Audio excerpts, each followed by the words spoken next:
Railway का जो आपका टेक्स्ट बुक पर लाइव दिया जाता है उसका मैं आपका मैथ का सलूशन करवा रहा हूँ। इसमें रेलवे ग्रुप डी का भी है और एनटीपीसी का भी है। और ये वीडियो और देखिए, ये जो प्रश्न मैं बताता हूँ जो मुश्किल होते हैं, जैसे 16% मात्र इसको जवाब दिए हैं, तो वैसा ही प्रश्न को मैं ले करके आता हूँ। बाकी आसान प्रश्न तो सबको ही बना देंगे। और ये वीडियो 29-28 तारीख को रात की 11 बजे, हम 11:30 बजे बना रहे हैं, अभी 11:30 बज रही। तो आप इसको 29 तारीख को हम इसको लोड करेंगे लगभग 10 बजे या मॉर्निंग में, जो भी हो। तो अगर आपको लाइक ना भी करने का मन करे तो कर लीजिएगा, क्योंकि मेहनत आप देख सकते हैं, और मेहनत जब करते हैं तो उनको भी कुछ मतलब कि सपोर्ट मिलनी चाहिए।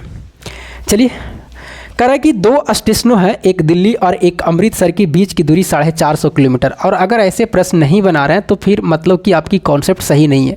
कह रहा है एक दिल्ली है और दूसरा स्टेशन जो कह रहा है कि एक अमृतसर है, और ये दोनों के बीच की दूरी कितना कह रहा है, 450 किलोमीटर। मतलब 450 किलोमीटर ये दोनों के बीच की दूरी है। बाकी आगे पढ़ते हैं क्या लिखा हुआ। एक ट्रेन अपराह्न 4 बजे दिल्ली से शुरू होती है और 60 किलोमीटर प्रति घंटा की गति से अमृतसर की ओर जाती है। मतलब कहना चाह रहा है, देखिए ये प्रश्न हम इसमें लिख के लाए, ऐसा नहीं कि बनाए नहीं, इसमें है, हम लिख के लेकर के आए हैं इस प्रश्नों को, क्योंकि एक मोबाइल है तो एक मोबाइल से देखना वीडियो बन रहा, तो फिर देखेंगे कैसे। तो इसमें कह रहा है कि एक ट्रेन जो है दिल्ली से चलती है, अमृतसर की ओर जाती है और इसका चाल है 60 किलोमीटर प्रति घंटा। लेकिन इसका समय जो कह रहा है कि हम 4 बजे यहाँ से निकलेंगे, और 4 बजे जो निकलेगा वो कह रहा अपराह्न। अपराह्न का मतलब क्या होता है, पीएम होता है। इस चीज़ों को आप समझिएगा। अगर आपसे कहेगा अपराह्न, ये वर्ड बहुत लिखता है आपको एग्जाम में भी, तो इसको मतलब समझना पीएम। और अगर कहेगा पूर्वाह्न, तो पूर्वाह्न का मतलब समझना आपको कहाँ से, एम समझना। तो ये दोनों वर्ड को आपको ध्यान रखना है, एग्जाम में भी हिंदी में ही लिखता है। उसके बाद में कहता है कि जो दूसरी ट्रेन है वो अमृतसर से चलती है, लेकिन अमृतसर से यहाँ से जो ट्रेन चलती है वो 3:20 में चलती है, और इसकी जो चाल दिए हुए हैं 80 किलोमीटर प्रति घंटा। कितना किलोमीटर, 80 किलोमीटर प्रति घंटा है। और इनका जो समय है भी अपराह्न है, 30:20। मतलब ये आप भी इसका पीएम कह सकते हैं। ये भी अपराह्न है, ये भी अपराह्न है। तो आपसे पूछा गया कि बताइए कि औसत गति से चलती है, दिल्ली की ओर बढ़ती है, तो दोनों ट्रेनें दिल्ली से कितनी दूरी पर मिलेगी। मतलब ए ट्रेन और ए ट्रेन दिल्ली से कितनी दूरी पर मिलेगी। अगर यहाँ से पूछा गया तो यहाँ से आपको जवाब देना हो सकता है, अमृतसर से भी पूछा जा सकता है। तो आपसे दिल्ली से पूछा गया कि दिल्ली से बताइए कितनी दूरी पर दोनों ट्रेनें आपस में मिलेगी। आइए, ऐसे प्रश्नों में आपको क्या करना है कि सबसे पहले समय निकालना है कि दोनों को मिलने का समय क्या होगा। जैसे ये ट्रेन यहाँ से चली, ये ट्रेन यहाँ से चली, तो समय मिलने में लगेगा कि नहीं लगेगा। और आपसे पूछा गया कि बताइए दूरी, पूछा गया कि दिल्ली से कितनी दूरी लगेगा। तो दूरी बराबर क्या होते हैं, चाल गुना समय। तो चाल तो पता है इसका दिल्ली से, क्या इसका समय पता है, नहीं है। अब कहिएगा ई समय, तो ये समय नहीं है, ये तो 4 बजे खोली है ना। आपको टोटल मिलने में कितना समय लगा ये तो पहले पता करिए। अब आइए उसी को पता करते हैं। और जब ऐसा सवाल रहे तो यहाँ पर पहला कॉन्सेप्ट आपको ध्यान रखना है कि दोनों की खुलने की समय एक रहना चाहिए। मतलब ये 4 बजे खुल रहा, ये 3:20 में, दोनों का टाइम सेम कर देना है। या तो दोनों 3:20 में खुले, या तो दोनों 4 बजे खुले। तो सबसे बढ़िया क्या है, ये तो 4 बजे वाला ठीक है। ये जो 3:20 वाली ट्रेन है इसको हम 4 बजे कर सकते हैं। लेकिन कोई कहेगा सर हम इसको 3:20 में करेंगे तो इसको पीछे लेके जाना पड़ेगा ना, फिर इसको पीछे लाना पड़ेगा, तो दूरी बढ़ जाएगा ही। तो आपका दूरी 450 किलोमीटर है, तो ये जो 3:20 में खुलती है इसको आप 4 बजे चलाइए। तो बताओ बाबू, अगर ये ट्रेन यहाँ से खुली है और अगर हम 4 बजे तक चलाएंगे तो मान लेते हैं ट्रेन यहाँ चलाएगी, कुछ तो दूरी तय करेगा ना। तो बताइए 4 बजे में ये ट्रेन यहाँ आएगी, तो जब यहाँ ट्रेन ई आएगी 4 बजे तो कितना मिनट चल जाएगा, तो कहिएगा 40 मिनट। तो ये 40 मिनट में कितना दूरी तय करेगा, तो कहिएगा 1 घंटा में 80 किलोमीटर। 80 किलोमीटर प्रति घंटा के मतलब चाल है, तो 1 घंटा में कितना किलोमीटर जाता है, 80 किलोमीटर। तो बताइए 40 मिनट में कितना दूरी जाएगा, तो 80 किलोमीटर जाता है 60 मिनट में, तो 40 मिनट में कितना जाएगा, निकाल लेते हैं। 20 दूना 40 और 20 तिया 60, मतलब 160/3 किलोमीटर। मतलब यहाँ से जो दूरी यहाँ से लेके यहाँ तक चली ट्रेन वो 160 कितना चला, 3 चला। अच्छा बताइए टोटल दूरी 450 किलोमीटर है, तो इसको माइनस करिएगा कि नहीं करिएगा तो कहिएगा यस सर। यानी अब जो आपको निकालना है यहाँ से समय जो निकालना है, तो समय बराबर दूरी बटा चाल होंगे। तो दूरी बताइए 450 टोटल था, जिसमें से इतना चल दिया, तो बाकी बचा कितना, तो 450 में से इतना घटाएंगे तो बताइए कितना होगा, 0, 5 तिया 15, 4 तिया 12, एक कितना होंगे 13 और 160 घटा दीजिए। आइए बटा में आने दीजिए, कोई दिक्कत नहीं, सब कटेगा वो। 0, 15 में से 6 हो जाएगा 9 और 2 में से 1 जाएगा 1 और यहाँ पर 1 बचेगा, मतलब 1190 बटा कितना बचेगा, 3 बचेगा। मतलब यहाँ से लेकर अब यहाँ तक जो दूरी है 1190 बटा कितना है, 3 है, 1190 बटा 3। और आपको चाल चाहिए विपरीत दिशा में, तो जुड़ जाएगा, तो 80 और 60 कितना होगा, 140 हो जाएंगे। अब इसी को काट छाट करिए, तो 1190 बटा 3 और गुने कितना होंगे, 140 होंगे, कितना 140। अब इसको काटेंगे, 1 0 से 1 0 कटेगा, 7 दूना 14 और 17 7 कितना होता है 119, मतलब 17 बटा कितना आएगा, 6 घंटा आ जाएगा, यही समय आएगा। अब बताइए आपसे पूछा है, मतलब अगर पूछता कि कितने घंटे में दोनों मिल जाएगी, तो 17 बटा 6 घंटे में दोनों ट्रेन आपस में मिल जाएगी कहीं ना कहीं जा करके।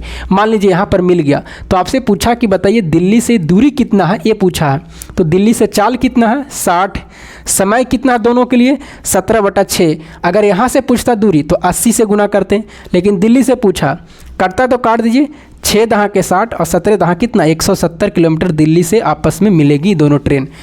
तो इस तरह से सवाल है, और ऐसे बनाने में हमें समझाने में टाइम लगते हैं, नहीं तो कैलकुलेशन करने में कोई टाइम नहीं लगेगा अगर आप कॉन्सेप्ट जानिएगा तो। नहीं तो इसी को x मानेगा, कोई कुछ मानेगा, और ऐसा डिजिट ही दिया हुआ कि नहीं कट रहा, अगर एक कट जाता तो इतना फिर मुश्किलें नहीं होते। चलिए आगे बढ़ते हैं। तो ऐसे को आपको कॉन्सेप्ट सीखना पड़ेगा, और ऐसे सवाल पूछे जाते हैं, ऐसा नहीं है कि नहीं पूछा जाता। आइए अगले सवाल लेते हैं, और यही सब सवाल जो अगर पूछते हैं तो मेरिट बनाने में काम आते हैं। कह रहा दी गई आंकड़े का माध्य जो और बहुलक है 4260 है, सब कोई बनाएगा।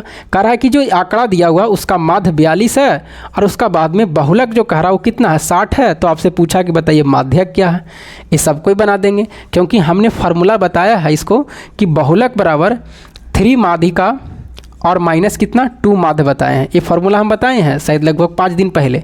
तो 3 का 3 लिखेंगे, माध्यिका निकालना तो x लिख दीजिए, उसके बाद में 2 और माध्य का मान कितना है 42 है, उसके बाद में बहुलक का मान कितना 60 है, ये गुना कर दीजिए, तो 42 दूना कितना होगा 84, ये 84 प्लस हो जाएगा, तो 60 और 84 इधर कितना होगा 3x, जोड़ दीजिए 4, 8 6 14 और कितना 3x, कटता तो काट दीजिए, 3 चौके 12 और 3 या 24, मतलब इसका माध्यक जो होंगे 48 होंगे, और ऑप्शन नंबर कहाँ है 4 में है। चलिए आगे बढ़ते हैं। तो ये तो फॉर्मूले पर थे और ये आसान था। अगला जो सवाल है कह रहा है कि द्विघात समीकरण से सवाल है, और द्विघात समीकरण से आपसे निश्चित पूछे जाएंगे। कह रहा है कि 5x² + 7x और प्लस 40 है और बराबर क्या है 0 है। 40 बराबर क्या है 4 बराबर 0, 40 नहीं है 4 है, और बराबर क्या दिया हुआ 0 है। तो आपसे पूछा जा रहा है कि उसका मूल्य किस प्रकार के होंगे। तो द्विघात समीकरण के 3 मूल होंगे, इसके लिए कितने मूल होंगे 3 मूल। मतलब अगर आपसे नहीं, द्विघात समीकरण के 2 मूल होते हैं। द्विघात समीकरण के कितने मूल होते हैं 2 मूल होते हैं। द्विघात समीकरण के 2 मूल मतलब 2 आंसर निकलते हैं, लेकिन यहाँ पर कंडीशन इसके 3 होते हैं, 3 कंडीशन होते हैं। शर्त कितने होते हैं 3 कंडीशन होते हैं, 3 शर्त होते हैं। ये शर्त कौन कौन है, यहाँ पर क्या है डी का मान निकालना पड़ता है। डी जो है विवेचक है, अगर डी का मान 0 को बराबर हो गया, या अगर डी का मान 0 से बड़ा हो गया, अगर डी का मान 0 से छोटा हो गया। छोटा का मतलब इसका माइनस में आएगा, मतलब -1 -2 आ जाए। अब यहाँ पर हम निकालते हैं, अगर डी का मान 0 के बराबर होगा तो इसका मूल्य जो होंगे, इसका जो मूल्य होगा वो क्या होंगे वास्तविक होंगे, और क्या होगा समान होगा, वास्तविक और क्या होगा समान। अगर डी का मान 0 से बड़ा आ गया, जैसे 1 2 3 4 कुछ भी आ जाए, तो इसका जो मान होंगे वास्तविक होंगे और क्या होंगे असमान होगा, वास्तविक और क्या होगा असमान होगा। उसके बाद में अगर पूछेगा कि डी का मान 0 से छोटा है तो इसका कोई मूल्य नहीं होगा, इसका कोई मूल्य नहीं होगा, कोई मूल्य नहीं होगा। आइए निकालते हैं, डी बराबर क्या होते हैं b² - 4ac। यहाँ पर a का मान कितना है, ये b का मान कितना है 7, c का मान कितना है 4। तो b का मान 7 है तो 7 का स्क्वायर करेंगे -4, a का मान कितना है 5, c का मान कितना है 4, 7 7 कितना होंगे 49, 5 चौके 20 चौके कितना होंगे 80, 5 चौके 20 चौके कितना होगा 80। अब 49 में से 80 घटाइए, 10 में से 9 जाएगा 1 और 7 में से 4 जाएगा कितना 3, यानी माइनस कितना बचेंगे 31। अच्छा ये बताइए डी का मान -31 आया तो बताइए 0 से छोटा है कि नहीं, ये तीनों कंडीशन में कौन फुलफिल कर रहा है, ए वाले की ये वाले की ये वाले, तो -31 कहिएगा 0 से छोटा है, मतलब डी का मान जो आ रहा है 0 से क्या आ रहा है छोटा आ रहा है, ए वाला कंडीशन आ रहा है, तो इसका मतलब कंडीशन का मान क्या है कोई मूल्य नहीं होगा और ऑप्शन में आपको कोई मूल्य नहीं है, तो यही ऑप्शन क्या होंगे सही होंगे। तो इस तरह से सवाल आपसे पूछे जाएंगे और इसका 3 कंडीशन आपको याद रखना है। अगर डी का मान 0 के बराबर होगा तो वास्तविक और समान, डी का मान 0 से बड़ा होगा तो वास्तविक और असमान, डी का मान 0 से छोटा होगा तो कोई मूल्य नहीं। डी के लिए फॉर्मूला है b² - 4ac और यहाँ पर a के मान होता है x², x के साथ में b होता है और वो अचर पद होते हैं। चलिए आगे बढ़ते हैं। अगला सवाल जो पूछा गया है आपसे करा कि एक बेलन के आधार की त्रिज्या 4 सेंटीमीटर से बढ़ाकर 16 सेंटीमीटर कर दी जाती है, लेकिन वक्र पृष्ठ का क्षेत्रफल में अपरिवर्तित रहता है। यदि बेलन की प्रारंभिक ऊंचाई 4 सेंटीमीटर है तो इसकी नई ऊंचाई क्या है। तो आपको कुछ नहीं करना, बताइए बेलन का वक्र पृष्ठ क्षेत्रफल क्या होते हैं 2 पाई RH। R का मान कितना करा, पहला जो इसका त्रिज्या वो कितना है 4 है और इसका प्रारंभिक ऊंचाई कितना है 4 है, और अगला कह रहा है कि दोनों का वक्र पृष्ठ बराबर है 2 पाई, R का मान कितना है 4 से कितना हो गया 16 और इसका कह रहा ऊंचाई निकालिए तो x मान लीजिए, बस इसी को काट छाट देना आंसर आ जाएगा। 2 बाई से 2 पाई भी कट जाएंगे, ये 4 चौके 16 कट जाएगा, मतलब x का मान कितना आ जाएंगे 1 सेंटीमीटर इस सवाल का आंसर होंगे। तो दोनों का क्षेत्रफल बराबर कह रहा था, एक का त्रिज्या 4 है और इसकी ऊंचाई प्रारंभिक 4 था और त्रिज्या बढ़ा करके 16 कर दिया तो इसका ऊंचाई पूछ रहा था और दोनों का क्षेत्रफल क्या अपरिवर्तित का मतलब बराबर है। चलिए आगे बढ़ते हैं।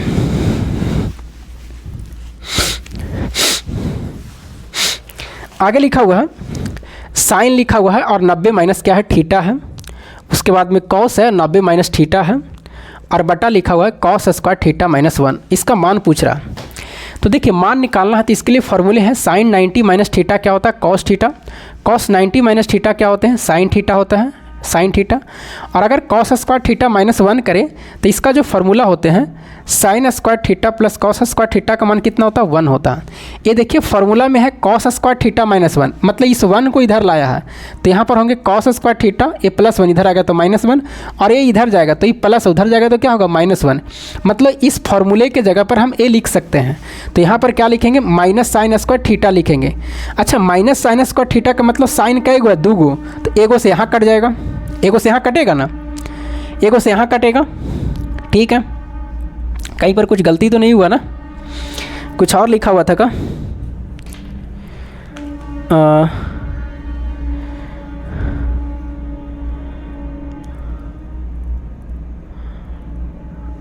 कहीं पर कुछ प्रश्न में तो गलती तो नहीं हो गया। अब हमें दिखाई भी नहीं दे रहा कि क्या है वो प्रश्न में वहाँ पर लिखा हुआ, फिर वीडियो को बंद करके देखना पड़ेगा हमको। शायद यहाँ पर साइन थीटा है, शायद होगा यहाँ पर क्या होगा साइन थीटा शायद होगा, 90 माइनस थीटा नहीं था, लिखने में शायद गलत हो गया। बाकी आप देख लीजिएगा प्रश्न ये आसान था, यहाँ पर क्या थे साइन थीटा थे, तो इस साइन से साइन अब कट जाएंगे तो क्या बचेगा -1 बचेगा इसका आंसर, और इसका आंसर कितना था -1। तो यहाँ पर देखना पड़ेगा कि शायद साइन माइनस क्या था, हमें क्या पता, थोड़ा सा प्रश्न में लिखने में गलत हो गया होगा और वो हमें दिखाई नहीं दे रहा। तो यहाँ पर साइन थीटा होगा तो इसका आंसर कितना होगा -1 होंगे। बाकी प्रश्न आसान था, कोई मुश्किल नहीं था, सिर्फ फॉर्मूला लगाना था इसमें। चलिए आगे बढ़ते हैं।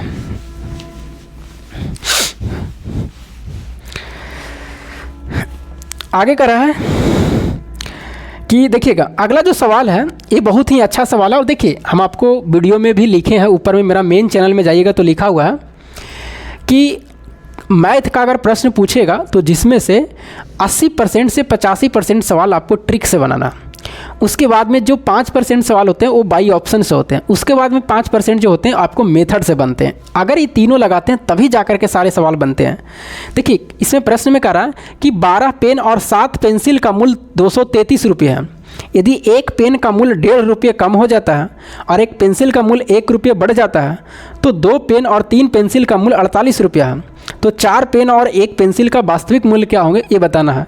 इसको आप ऑप्शन से भी नहीं बना सकते हैं, अगर ऑप्शन से बनाने लायक रहता तो बनाते, लेकिन ऑप्शन में पूछा है दूसरे ढंग का, लास्ट में पूछा है 4 पेन और 1 पेंसिल का मूल्य, तो ऑप्शन भी नहीं लगा सकते। बस अब एक ही उपाय बनता है कि इसका डिटेल से बनाना। तो कह रहा कि 12 पेन है, 12 पेन को हम ए मान लेते हैं और पेंसिल को बी मान लेते हैं, और 12 पेन है और उसके बाद में 7 पेंसिल है, 7 पेंसिल है, पेन को क्या मान लेते हैं, ए और बी कर देते हैं, ए और कितना बी, 12 पेंसिल, अब 12 पेन और 7 पेंसिल का मूल्य कितना है 233 रुपया। ठीक है, बस कैलकुलेशन करना और कुछ नहीं करना। उसके बाद में एक पेन का मूल्य में 1.5 रुपये कम हो जाता है। अच्छा, एक पेन के मूल्य में 1.5 रुपये कम, तो ए माइनस 1.5 हो जाएगा। उसके बाद में कह रहा पेंसिल के मूल्य में 1 रुपया बढ़ा दिया जाए तो B+1 हो जाएगा। और ऐसा अगर करते हैं तो ऐसा करने पर कहता है कि 2 पेन और 3 पेंसिल का मूल्य, 2 पेन है तो 2 से गुना और 3 पेंसिल है तो 3 से गुना करने पर इसका जो मूल्य होते हैं टोटल कितना रुपया, 48 रुपया। और आपसे पूछा गया लास्ट में कि बताइए 4 पेन और 1 पेंसिल का वास्तविक मूल्य, 4 पेन है और 1 पेंसिल का वास्तविक मूल्य आपसे पूछा है। बस कुछ नहीं करना, बस आपको गुना करना है। यहाँ पर इसको गुना करिए, 2a-3 हो जाएगा, 1.5 में 2 से गुना करेंगे 3, ये 3b + 3 हो गया बराबर कितना होंगे 48 होंगे। ये 3 से 3 तो कट जाएंगे, 2a + 3b बराबर कितना होगा 48 होगा। अब इसको आपको कैलकुलेशन करना, बस कुछ नहीं करना है। अच्छा ये बताइए, ये 12a है, ये 2 है, अगर हम 6 से गुना कर देंगे तो आ जाएंगे, 6 दूना 12a, 6 तिया 18b, कुछ नहीं खाली गुना करना है, 8 छक्का 48, 6 चक्का 24 और 4 कितना 28, बस इसको माइनस कर देंगे, 1 कट जाएंगे, 7b में से 18b जाएगा तो 11b बचेगा, 11 7 18, 288 में से 233 घटा दीजिए, 8 में से 3 जाएगा 5 बचेगा, ये भी 5 बचेगा और ये भी माइनस में, ये माइनस माइनस प्लस हो जाएगा, 11 × 5 = 55। बी का मान कितना आ गया 5, बताइए कितना टाइम लगेगा, कुछ टाइम नहीं। अगर बी का मान 5 रखेंगे तो बी का मान 5 सब कहीं से भी निकाल दीजिए, यहाँ से भी निकाल सकते हैं। तो बी का मान 5 रखेंगे तो 7 × 5 कितना होगा 35, अगर इसमें से हम 35 घटा देंगे तो कितना बचेगा, 13 में से 5 जाएगा 8 बचेगा, 12 में से 3 जाएगा 9 बचेगा 1, 12 से इसको भागा देंगे, ये यहाँ से अगर नहीं कट रही बटा में आ जाएगा, आंसर आ जाएंगे लेकिन ये बटा में आएगा। तो आप क्या करिए यहाँ से निकाल दीजिए, ये जो है ना यहाँ से देखिए कट जाएगा, बताइए कितना है 2a निकालिए +3 और b का मान कितना 5 है बराबर कितना 48, 5 ये कितना 15, 48 में से 15 घटा दीजिए तो कितना बचेगा, 8 में से 5 जाएगा 3 और 4 में से 1 जाएगा कितना 3। अगर यहाँ से a का मान निकालिएगा तो कितना आएगा 33 बटा कितना आएगा 2 आएगा, कितना आएगा 33 बटा 2 आएगा। ठीक है, कहीं गलत तो नहीं ना हुआ, 33 बटा कितना आया 2 आया। ए का मान कितना आ गया 33 बटा 2 आ गया।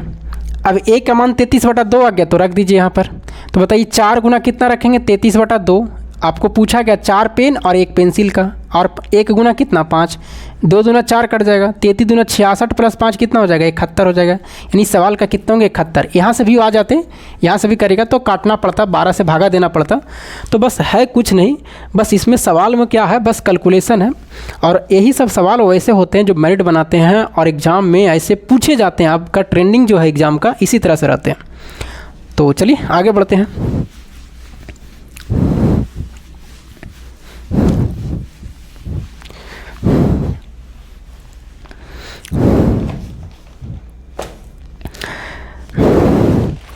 आगे है जो पिछले वाला सवाल था और है भी, हाँ अगला सवाल देखिएगा। करा आपकी पिता की आयु, और ये देखिए सवाल मेरा एलपी में पूछा गया, नहीं सॉरी टेक्नीशियन ग्रेड 3 में पूछा गया। इसी तरह से सवाल दम सेम टू सेम है, बस डिजिट चेंज है। करा पिता की आयु उसके 2 बच्चे की आयु की योग का 3 गुनी है, मतलब पिता की जो आयु है, पिता की आयु उसके 2 बच्चे की आयु का कितना गुना है 3 गुना है। तो ये तो वर्तमान में है, ठीक है।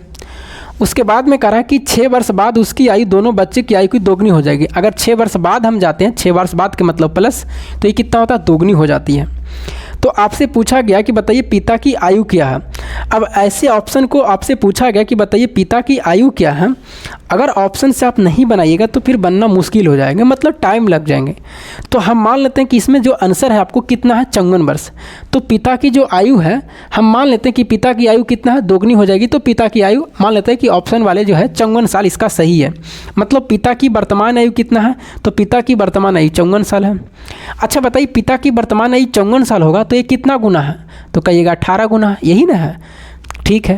तो इसका मतलब कि 18 गुना यहाँ भी होगा, यानी 2 बच्चे की वर्तमान आयु कितना 18 साल होगा, होगा ना। अरे बाबू मान लेते हैं पिता की आयु आपसे पूछा है और ऑप्शन में 54 साल है, हम 54 साल मान लिए, तो बताइए 18 तिया 54, मतलब कि इसका मतलब है कि 18 से ही गुना है, तो यहाँ पर 18 से गुना करेंगे तो बच्चे की आयु कितना होंगे, 18 साल होंगे।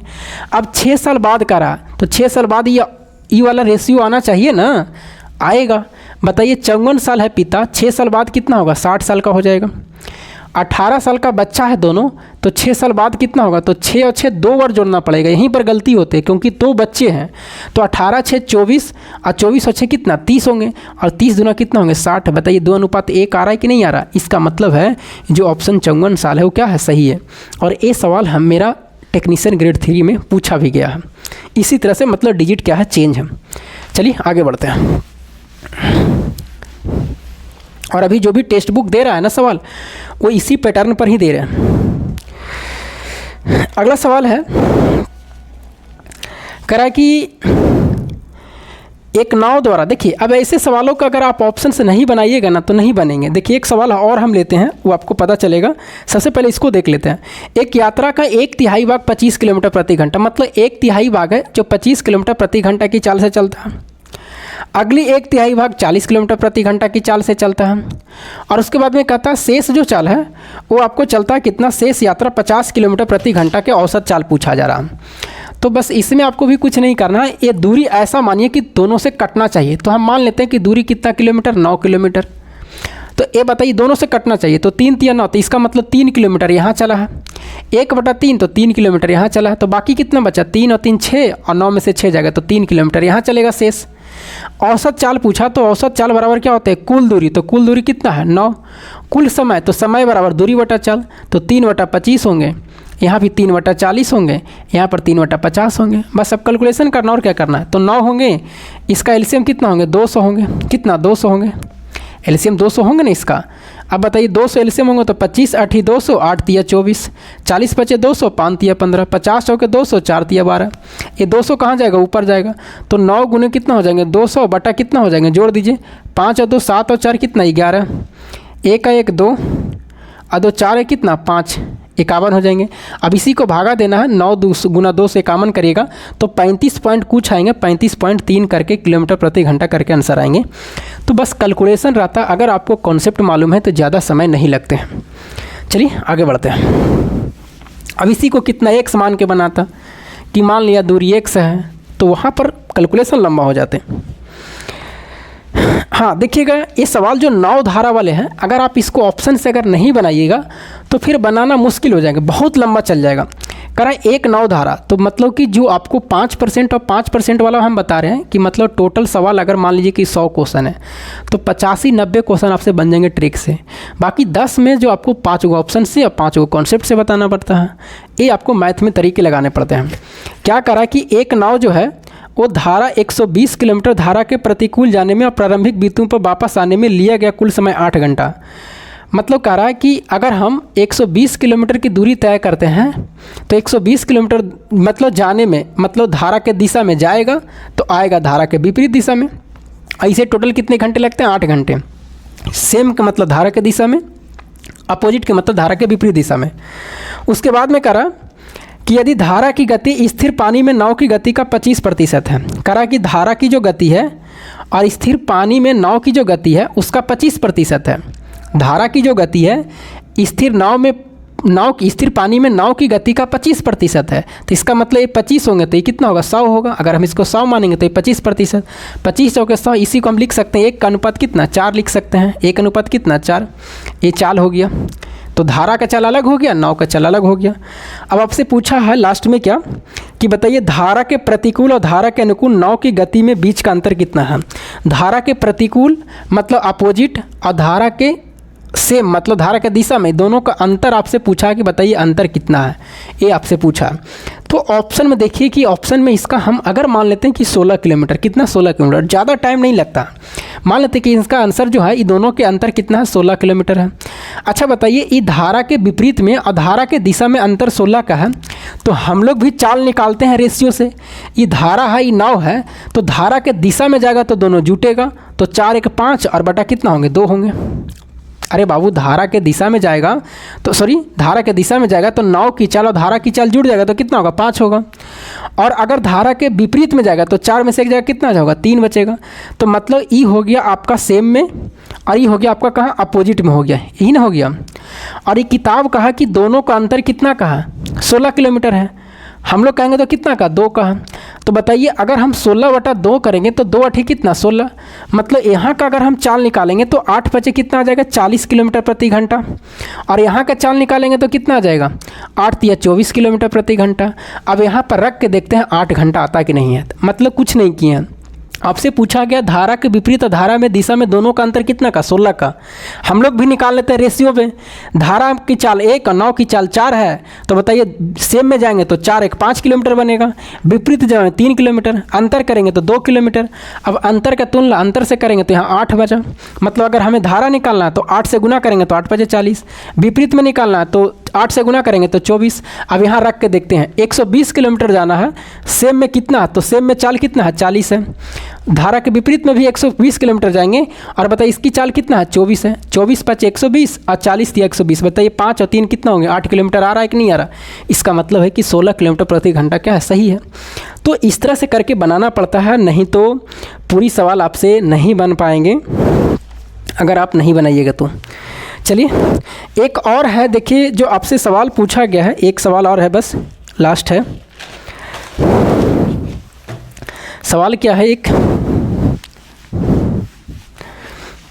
आपका मतलब कि फिजिक्स है, मतलब उसी को बताते हैं, ग्राफ करते हैं। कह रहा VT ग्राफ में अंतर्गत क्षेत्रफल जो है एक भौतिक मात्रा का प्रतिनिधित्व करता है, तो बताइए इसकी इकाई क्या है। तो मतलब एक ये VT करके, ये V है ये T है, इस तरह से कह रहा भौतिक में। तो आपसे इसका क्षेत्रफल पूछ रहा है, बताइए इसका क्षेत्रफल क्या। तो क्षेत्रफल क्या होते हैं, ये लंबाई मान लीजिए, ओके चौड़ाई मान लीजिए। तो ये चौड़ाई बेग है तो बेग को होता है मीटर प्रति सेकंड होता है, और समय का क्या होता है, सेकंड होता है। बस ये दोनों को गुना करना है, ये दोनों को क्या करना है, गुना। तो गुना करेंगे तो क्या होंगे, मीटर प्रति सेकंड ms -1 और गुना कितना होंगे, s होंगे। ये तो ये कट जाएगा और ये नीचे आएगा ना, वो s -1 नीचे, तो ये कट जाएगा, तो क्या बचेगा, मीटर बचेगा। यही सवाल का क्या होंगे, आंसर होंगे। तो इस तरह से भी सवाल एगो पूछे गए थे, तो हमें लगा कि बता देते हैं। चलिए यहीं तक रह देते हैं और थोड़ा वीडियो लंबा हो जाएगा। बस अब तो सवाल नहीं था इसमें, टोटल सवाल हो गया था, क्योंकि एक दिन और हम बताए थे, तो जो मुश्किल सवाल होते हैं वही बताते हैं। तो बाकी आपकी राय क्या है आप कमेंट करिएगा, उसके हिसाब से हम बनाते रहते हैं वीडियो, और आपके सहयोग में हम रहेंगे हमेशा। आप हमें भी सपोर्ट करिए और आप मेहनत करते चलिए। जिस तरह से हम मेहनत कर रहे हैं, आपको कहने कर रहे हैं कि इस तरह से मेहनत करिए। करंट यहाँ से पढ़िए, साइंस यहाँ से पढ़िए, मैथ पढ़िए, रीजनिंग पढ़िए, टेस्ट लगाइए। तो इस तरह से अगर करते हैं अंत तक लगभग 7-8 महीना तो आपका सिलेक्शन हो जाएंगे। तो चलिए फिर मिलेंगे हम आपको अगले वीडियो में। तब तक के लिए जय हिंद, और कमेंट करके हमें ज़रूर बताइएगा।